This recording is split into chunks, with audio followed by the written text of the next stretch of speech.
இன்றைக்கி எங்கே போயிருந்தேன்னா எங்கள் வீட்டு குலதெய்வத்தை பார்க்கறதுக்கு தாங்க போயிருந்தேன். எங்கள் வீட்டு குலதெய்வத்தை பார்க்கறதுக்கு முன்னாடி என் வீட்டு காவல் தெய்வமான நாகத்தம்மனையும் என் எல்லை காவல் தெய்வமான செங்காலம்மனையும் பார்த்துட்டு எங்கள் குலதெய்வத்தை பார்க்க போயிட்டோங்க. எங்கள் வீட்டு குலதெய்வம் வந்து பச்சையம்மன் தாங்க. நேற்று ஞாயிற்றுக்கிழமை பயங்கர கூட்டமாக இருக்கோங்க. ஐயர் வந்து எப்பயுமே ஞாயிற்றுக்கிழமை தான் நாங்கள் போவோம். ரொம்ப வந்து தீபாரத்தை காமிக்கிறதுக்கே சிடு சிடுன்னு இருப்பார்.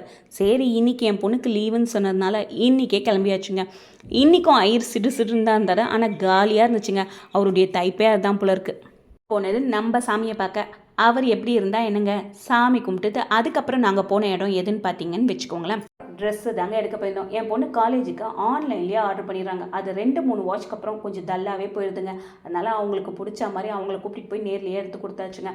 எடுத்து காமிச்சவர் வந்து ரொம்ப பொறுமையோடவும் நம்ம கேட்குற ரேட்டுக்கு எடுத்து போட்ட விதமும், இந்த ட்ரெஸ் நல்லாயிருக்கும், இந்த ட்ரெஸ் ரொம்ப நாள் உழைக்கும் அவர் சொன்ன விதமும் நல்லா இருந்ததுனால கொஞ்சம் கூடுதலாக அள்ளிட்டு வந்தாச்சுங்க. அதுக்கப்புறம் என்னங்க, அவங்களுக்கு எடுக்கும்போது நம்மளுக்கும் ஒரு 2 எடுத்துகிட்டு வந்துடலாம் சொல்லிட்டு எனக்கும் 2 எடுத்துகிட்டு வந்தாச்சுங்க.